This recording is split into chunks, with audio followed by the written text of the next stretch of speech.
সিদ্ধিদাতা গণেশ গনু, আমার গনুকে দিয়ে ভিডিওটা শুরু করলাম। আমি আসনে বসিয়েছি সে বিপত্তারিণী পুজোর দিন।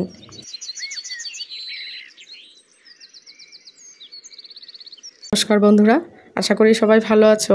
আমিও মোটামুটি ভালোই আছি। তো এটা হলো আমার বিপত্তারিণী পুজোর আগের দিন রাতে সমস্ত কিছু বাজার করে নিয়ে এসেছি। 13 রকমের ফল দিতে হয় জানো তো। এই দেখো এগুলো যে কি ফল কে জানে, সব কিছুই নিয়ে আসলাম। আর এটা হলো পরের দিন ভোর 4টের সময়, কারণ আমার ঠাকুরমশাই আসবে সকাল 6:30টায়। তো 4টের সময় উঠে আমি শুরু করে দিয়েছি সব কিছু করা, ভোগ রান্না।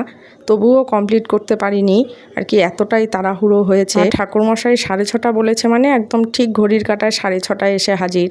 তো কি বলবো, আমি একা হাতে সমস্ত কিছু করেছি। তো এদিকে রান্না, এদিকে ঠাকুরের সমস্ত কিছু গোছানো, আমি যেন পেরে উঠছিলাম না। তারপরে ঠাকুরমশাই এসে কিছুটা গুছিয়ে নিয়েছে, আর তার মধ্যে আমি যতটুকু করতে পেরেছি।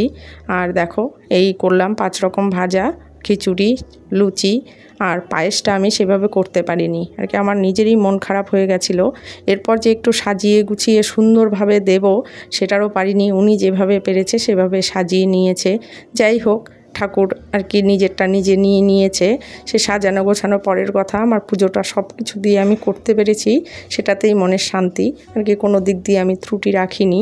একটাই শুধু করতে পারিনি, সেটা হলো পায়েসটা। যেহেতু দুধটা একটু দেরি করে আসে, তাই 6:15 বেজে গেছে দুধ আসতে। তো আমি 6:30টার মধ্যে আর কমপ্লিট করতে পারিনি সব। এই দেখো আমার পুজো শেষ, তখন বাজে 7:45 আর কি, সমস্ত কিছুই কমপ্লিট হয়ে গেছে। এরপর সমস্ত কিছু গুছিয়ে এদিকে মেয়ে স্কুলে গেছে 7টার সময়, হাজব্যান্ড অফিস গেছে, সব কিছু করে দিয়ে তারপর আমি আবার সমস্ত কিছু খিচুড়ি পায়েস সব কিছু রান্না শুরু করেছি। সে করে শেষ করতে করতে আমার বিকেল 6টা বেজে গেছে। একা হাতে সব কিছু করা যে কতটা কষ্টের সেটা আর কি যখন করা হয় তখন বোঝা যায়। ইচ্ছে করে যে একটু পুজো করব, প্রসাদ খাওয়াবো সবাইকে, কিন্তু একা পেরে উঠি না। তাই কাউকে আর ঘরে ডাকিনি, কারণ সেটা আরও একটু বেশি কষ্টের হতো। তো আমি সমস্ত কিছু রান্না করে ফ্ল্যাটের সবাইকে ঘরে ঘরে আমি দিয়ে এসেছি প্রসাদটা, আর সব কিছু মিলিয়ে সব দিয়ে এসেছি। এই দেখো আমি খিচুড়িটা বসিয়ে দিলাম। তো খিচুড়িটা এদিকে হচ্ছে। আর আমি সেরকম এক্সপার্ট কিছু জানি না, এক্সপার্ট না রান্নায় যে বিশাল কিছু জানি তা না, যেরকম পেরেছি সেরকম করেছি। তো সবাইকে সেটাই দিয়েছি। আসলে 2 বছর থেকে ঘরে পুজো করতে পারছি না, কারণ জানোই শ্বশুরমশাই অসুস্থ ছিল, এরপর উনি গত বছর মারা গেল। এই নিয়ে করতে পারিনি। তো এবার আমি সেই পুজোটা করলাম। মন থেকে ইচ্ছে ছিল করব, কিন্তু প্রথম থেকে অতটা বুঝতে পারিনি কি করে করব। মেয়ে নিয়ে দৌড়োদৌড়ি সব কিছু নিয়ে আমি পেরে উঠছিলাম না। তারপর ভাবলাম না, ভেবেছি যেহেতু করবই। তখন ঠাকুরমশাইকে যখন বললাম তখন ওনার সময় নেই, ওনার একটাই সময়, সেটা হলো সকাল 6:30। আমি তাতেই রাজি হয়ে গেছি, তবু তো আমার পুজোটা হবে তাই।